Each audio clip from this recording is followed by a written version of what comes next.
In this video, I want to talk about a topic that I don't think gets discussed enough when the topic is retirement, and that is creeping irrelevance. Retirement is supposed to be a reward. No alarms, no office politics, no deadlines.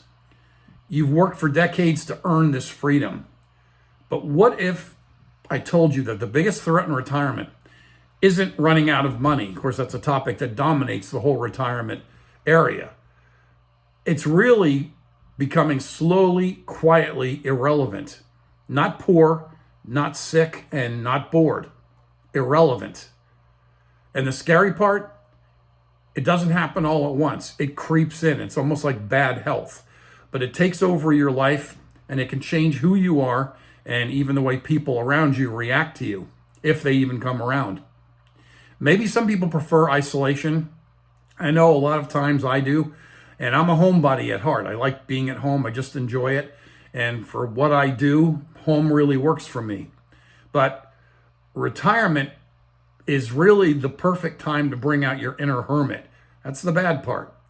With no more job to commute to, you can limit your people interactions to any level that you want. And unfortunately, you can get carried away with that. Maybe the COVID-19 shutdown accelerated the process. It turned isolation into some sort of perverted virtue, as if we don't really need people. Long after the pandemic, a lot of people have turned isolation into a lifestyle, and I'm sure that can't be healthy.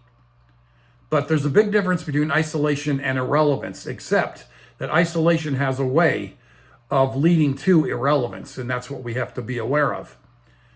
It can't be completely avoided, but it can certainly be delayed, maybe even until the very last days of your life. I think it's well worth the effort. So let's talk about it. So what is creeping irrelevance? Creeping irrelevance is not dramatic, which is why it's creeping. It doesn't announce itself. It starts when your phone starts to ring less. Your opinion is no longer being asked for, maybe a little at first, and then a lot less later on. Your professional expertise is no longer being solicited. Technology moves forward, and it goes forward without you. For 30 or 40 years, you had a role in life, a title, a function, mainly came from your job. People depended on you. And then one day you retired, and they don't anymore. And that transition can be far more destabilizing than just losing a paycheck. So how retirement makes you vulnerable to irrelevance. This is an important topic. Work gives you more than an income. It gives you structure, a routine that imposes discipline on you, status, and that can include a job title, and a ready answer to the all-important question, what do you do? If you think about it, most conversations with strangers start with, what do you do? Once you retire, you could say, I'm retired, conversation over. Social interaction with coworkers, with customers, with clients. That's gone once you retire. A reason to get up in the morning. It's that discipline factor again. That's very important. And finally, a sense of usefulness. It's probably our primary contribution to the human race. And that can slip away quickly when you retire. And we're going to get deeper into that topic in the next section because that's really important. When retirement removes that structure, many people replace it with leisure, and that helps, but I don't think it's a solution. Leisure alone doesn't create meaning, and that's the problem. For example, golf is enjoyable, travel is enriching, grandkids are wonderful, and maybe you could talk to other retirees about those things, especially those who are on a similar socioeconomic level with similar interests. But if you're talking to retirees who don't engage in those activities, maybe they can't afford it, or you're talking to younger people who maybe can't afford it, there's not much to talk about with them. Because none of them fully replaces purpose in life. They're activities, they're not purpose. Without intentional effort, days become repetitive. Weeks blur together. Your world begins to shrink. This happens with a lot of retirees. Happens gradually, it could take 5, 10, 15 years. But 10 years in, your world's a lot smaller than it was when you retired. That's when irrelevance begins to creep in. And it may not begin to creep in a few years. It could happen immediately. Once you no longer have the people at work to interact with. We often think that our social lives are also fulfilled by work. My experience is work friends are not social friends, because usually a few weeks or a few months after you leave a job, you don't see or hear from them anymore. So irrelevance creeps into our lives from two different directions. First, others become aware we're slowly withdrawing and tend to engage with us less and less. And second, we become aware of it from sensing a loss of purpose. Again, that purpose issue that's so important. That's reinforced by the declining engagement we experience with others. By the time we become aware of our irrelevance, we may already be trapped in a downward spiral, one we no longer know how to come out of. So let's talk about the psychological impact of irrelevance. Humans are wired to contribute. I really believe that. We think that we work to make a living, and that's true, but there's a lot more there. This is what we're giving back to society. When you stop contributing in meaningful ways, something shifts internally. You may notice you have reduced confidence, declining motivation, less curiosity about life. Eventually, it turns into a subtle withdrawal from the world. And here's the hard truth.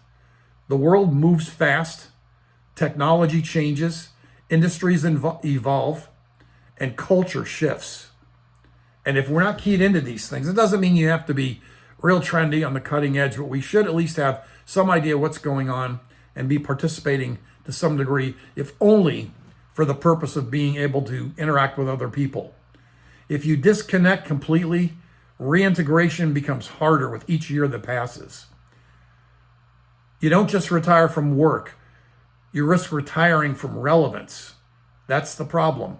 My 99-year-old uncle once told me that if you retire and come home and sit in your living room and watch TV all day, that after 6 months, you won't want to do anything. I think he was right on the money with that observation. For the record, he was the complete opposite of the kind of person he was describing, because he worked part-time. He was self-employed till he was 92, and he was just always engaged, always knew what was going on, had no trouble conversing with younger people. He was involved with the senior citizens in town. He was active in his church. He was the exact opposite, but he was aware of this, that if you come home and you just relax, and a lot of times I think when you first retire, you want to take a couple of months and just kind of get into the new life, absorb it, and enjoy it in a real way, like an extended vacation. But that vacation can't go on too long. Let's talk about the irrelevancy trap. This is the seduction of I deserve to relax. Now, don't misunderstand me. You do deserve rest. You've earned it after decades of working. But permanent disengagement that's very different from rest. There's a difference between rest-related recovery, which is what happens, I think, immediately after you retire, and retreat. That's something completely different. There's a difference between slowing down and checking out. And you probably know retirees who do exactly that. They retire, a couple of months later, you're not hearing much from them. And then also there's a big difference between freedom and isolation. Retirement brings freedom. It should not bring isolation. Those are two different things. If retirement becomes a permanent escape from responsibility, the cost may be your sense of significance. And that cost compounds over time. But let's shift focus and concentrate on how to avoid or reverse irrelevance in retirement. How to fight creeping irrelevance. This is the good news. Irrelevance is totally preventable. Here's how you fight it. Number one, replace your career with contributions. That can mean mentoring someone, a younger person, a person who's mid-career. We all have skills that we learned along the way, both in life and in our work. And we should be able to draw from that to help other people. You can also get into consulting or freelance part-time work. That means, you're going to be working to some degree. You won't be fully retired, but you're going to keep yourself busy, active, and relevant, and you'll be earning some extra money. And that always comes in handy. Also, volunteer your skills where you can make a difference. There may be charities that can use whatever skills you have. Let's say, you're good at public speaking. Maybe you could do speaking engagements at public gatherings for the charity, whatever. There's all kinds of things you can do. Working for Habitat for Humanity, if you have hands-on construction skills or repair skills, Have at it. Don't let that go to waste. You don't need a title. You need impact. Impact comes from giving back, and everybody could do that, even in retirement. Second point, this is important, stay technologically fit. This wasn't necessary for our parents and our grandparents, so unfortunately, maybe that expectation is not there, but it needs to be. It's important to be intentional about recognizing that retirement has changed in just a single generation. Here in the 21st century, there's this thing called the digital divide. If you've never heard of it, I bet you probably have. The Merriam-Webster dictionary defines the digital divide as the economic, educational, and social inequalities between those who have computers and online access and those who do not. Now, I want to expand this definition a bit. I'm going to take a liberty here. There are people who have computers and don't turn them on, or other types of technology, or they use them just to entertain themselves. There's so much you can do with the internet and with computers, and a lot of times it's people just use them for the most frivolous purposes. But you can be very intentional about doing things that are going to improve your life and the lives of others. Now, notice in that definition, the inclusion of educational and social inequalities as part of the definition. Whether we like it or not, the world has gone digital and it's not going back. Technology is how the world works today. And while we might not be as dependent on it in retirement as we were when we were employed, it can't become irrelevant in our lives. Think about it. The internet is how we communicate with others and with institutions. You know, if you don't have a chance to talk to people over the fence, and I know that's a problem, people don't know their neighbors, they don't talk with the people down the street, whatever. Whoever you know, use text liberally. Even if they don't text you, be the one who takes the initiative. A text could open up a coffee date or a phone call or a visit. It's just a way to start. Use it as an entree. And also, we use the internet in how we shop, book vacations, online banking, paying bills, and even investing.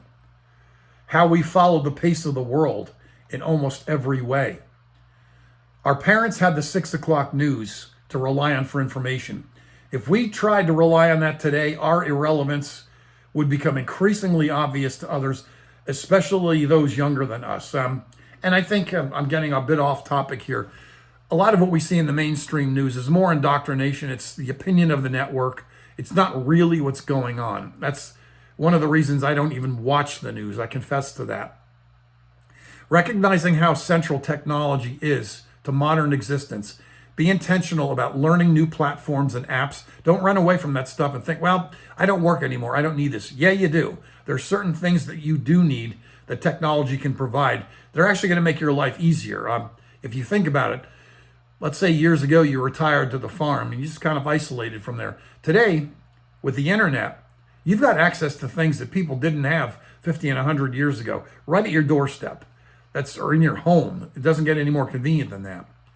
Understand emerging tools. Things are changing all the time. You know, our cell phones, I admit, I hate upgrading my phone. I'm still on an iPhone 14. For many years, I was on an iPhone 7, and that was already obsolete years before I switched over. Now, Apple's after me to upgrade to or Verizon, I should say. They're after me to upgrade to an iPhone 17, or maybe it's 18 now. I don't even know, but I have to embrace these changes gradually because that's how I work. Also, don't be afraid to use the internet to stay engaged with how the world communicates. Again, texts, emails, however that works. One of the good things about the internet is you can get in contact with people through that system that you can never reach in the traditional ways. Like you couldn't call somebody important, like an author or something, is call them up. You probably won't have their phone number, but you might be able to reach them by email. Take advantage of that. I have actually sent emails to authors and had them respond to me and strike up conversations doing that were very meaningful to me. Now understand that relevance requires adaptation, and that's the key. You got to be a lifelong learner. In my own life, this is just me, I'm not telling you to do this is just what I'm doing. I focused on using the internet as my primary source of information. It also allows me to dig deeper into topics that interest me. That's really important to me. I don't want some talking head on the 6 o'clock news telling me what's going on. I'm going to dig in, get the background story, whatever the case may be. I even use it to understand the other side of various issues. There's always another side, and I think you can't really understand any issue or topic until you hear what do other people think about this who maybe don't agree with the mainstream view. I also think that keeps your brain sharper. The more you understand, the more relevant your conversations will be, and the more people will seek and engage your opinion. That's important. So you're going to take what you're learning and exchanging on the internet, and you're going to use that real world conversations. You're going to sound a lot smarter. You're going to be a lot smarter because you know more. Another thing that I do, I don't recommend this for everybody. This is me. I've been doing it for years. Investing online. I manage my own investments, and I engage in active investing. I know where the topic is retirement. Everybody talks about passive investing, index funds, blah, blah, blah. They can have at it. This is what I do. I prefer doing it this way. Again, I'm not recommending that you manage your own investments, but for me, this does add a dimension to my relevance with others. I can talk shop, so to speak, with other active investors, even though that was never a part of any of my careers. And for the record, I've had several. I don't know if that's a confession or what, but yeah, I've held several careers in my life. One of them never had to do with investing, but as I've gotten older, I've delved into that myself. I really find it fascinating. It's one of those areas where you'll learn a lot more than you ever thought you would. Another thing for me, this should be pretty obvious, starting this YouTube channel. I actually launched it December 23rd, December 22nd, but YouTube keeps you in a sandbox for 24 hours. So let's say December 23rd. Only been at it since late December then, just before Christmas. But it's forced me to learn more about the technology and strategies than I've ever imagined. In a way, kind of brought me out of maybe a retirement mindset. And you could probably tell from these videos that I have enough to learn, yet that this will keep me busy for years, and that's just fine. I hope to be a lot better at this in 6 months and a year than I am now, but that's going to take stretching my mind and getting out of my comfort zone. The channel also gives me the ability to engage non-retirees in a relevant way. Again, it's that question of what do you do? I do YouTube videos, I do active investing, swing trading, whatever the case may be. Immediately, I have common ground with somebody, even though they don't do exactly what I do, but I'm doing something, and that's the point. I'm giving you examples of what I'm doing to maintain technological and really life relevance, but you certainly don't need to do exactly what I'm doing. Choose the areas of technology that are the best fit for your life and interests and plunge forward. Please do that. Don't delay, just get into it and don't be afraid of it. It's one of the best ways to remain relevant in the world and to keep your mind actively engaged. That last part is really, really important. Number 3, hopefully you're doing this. I think a lot of people maybe fall into this trap unintentionally, but maintaining multi-generational relationships. Most of your relationships should not be other retired people. This was one of the reasons I took issue with retirement communities in my recent video, 5 Hidden Landmines of Retirement Communities. I'll have a link down in the description to that video if you want to take a look at it. The central factor that defines retirement communities is that they're limited for people 55 and older. That creates an artificial community filled with perfect peers. On some level, that might sound like a positive. Maybe you want to be around your peers. I think for a while that might be good, but it really means making a decisive move to eliminate non-peers from your life. But that's not the world we live in. That is an artificial world. If that's what you want, okay, have at it, just not my thing. But when you try to sink into that type of environment, you cut yourself off from people who you may actually have more in common with than your most obvious peers. For example, you may have more in common with a 37-year-old accountant than you do with a 67-year-old retiree. Don't discount that possibility. But you don't have to move into a retirement community to isolate yourself from non-peers. This is just a theory I have, but I believe that a lot of older people limit or cut off their time with younger people because they feel they can't keep up. It's a self-fulfilling prophecy. If you feel that you can't and you start withdrawing, Eventually, you won't be able to keep up. To some degree, it is true, but the problem is magnified by the lack of interaction with younger people. After all, any activity we don't engage in on a regular basis will cause us to become stale. Don't forget that. But when we add lack of contribution to others and technological atrophy to take over, it becomes even more difficult to relate to younger people. So these things are all interrelated. You can't just follow up on one and ignore the others. I don't know about you, but I find that the people I most desire to keep company with come in all ages, shapes, and sizes. Life is better with a wider variety of people in your life, because I think you also begin to develop a kind of a myopic view of life. You think everybody is older and retired. Nope, not even the majority. Spend time with people younger than you, and while you're doing it, actively engage them with whatever you have to offer. And believe me, you've got more than you think. Don't limit yourself only to peers and older retirees, or only to those who you agree with on matters like politics or religion. Be open to those with different opinions. It's also important to put yourself in the places where you're likely to meet other people. There was a term I heard a lot when I was in college taking marketing courses. Cocooning. It was becoming a big thing in the 80s and 90s. A lot of that was technology. People were they had more insight. And there was cable TV, and back then you could rent videos at Blockbuster. And of course, as the internet was developing, everything we needed was at our fingertips. So people tended to just stay home. You had the rise of entertainment rooms at home, all that kind of thing. So people were isolating anyway. Be careful of that. It is a trap. For me, getting out means being active in my church. My wife and I lead a group at church. I lead a men's group down in Atlanta where I used to live. Those are very stimulating to me. And it's often said in those circles that you get more out of leading than you do out of just being a member of the group. And I think it's true. I regularly talk to strangers. That embarrasses my kids sometimes, but I like it. You learn a lot about people.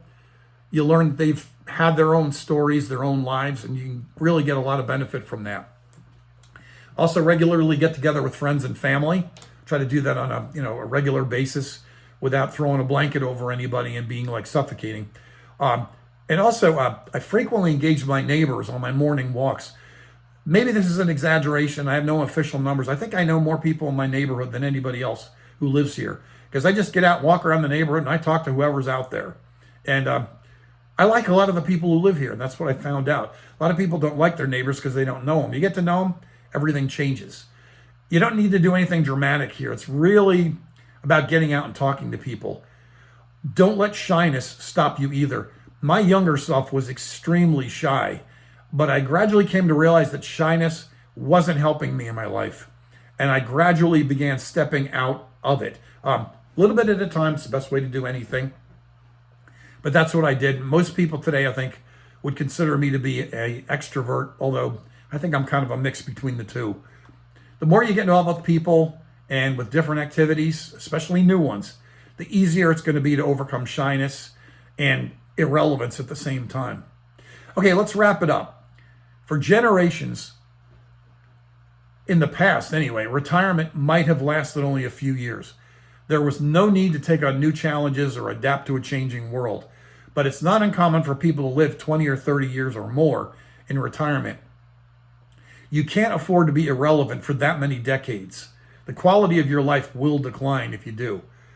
That's what leads to isolation, depression, and even more serious physical conditions. But the good news is that there is something you can do about it. In fact, several somethings. Continue to contribute to the world in practical ways using whatever skills, knowledge, and abilities you have. And you do have them. Don't ever think you don't. Be intentional about learning new skills and new topics. Take on new hobbies like sports, cooking, art, and joining a book club. One thing I want to get back to on your skills and knowledge, one thing I found it helpful to do is make a list of everything, every skill, every talent, every ability you have that you'll learn not only from work, but also from your life and also your preferences, your hobbies. Make a list of those, become familiar with them, and you'll know what your strengths are, and you'll be able to apply them where they're relevant. So not a hard thing to do. Not only will these keep your mind busy, but they'll also make it easier for you to find and interact interact with other people. The more you know, the more you can do, the more people you can interact with. Finally, be bold. Very simple, but very powerful. In a very real way, the sands of the hourglass of our lives really are running out. Don't take that as a negative, embrace it as a positive. You no longer have time in your life to let old insecurities dictate who you are and how you live.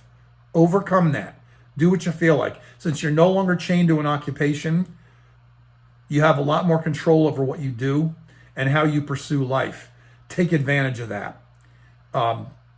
Use it as an advantage and use it to stay relevant. Remember, growth is the antidote to irrelevance. You begin to enjoy life a lot more once you embrace that concept. Maybe retirement isn't the end of your productive life. Maybe it's the beginning of your most intentional life. And that should be an important point right there. Creeping irrelevance doesn't have to define your retirement. Because the most powerful retirement isn't one where you disappear. It's one where you evolve. And that doesn't have to stop once you retire. If this video resonated with you, hit the like button below, subscribe to the channel, and share it with someone who maybe needs to hear it. And in the comments, share with the rest of us. What are you doing to stay relevant in retirement? Thank you for watching.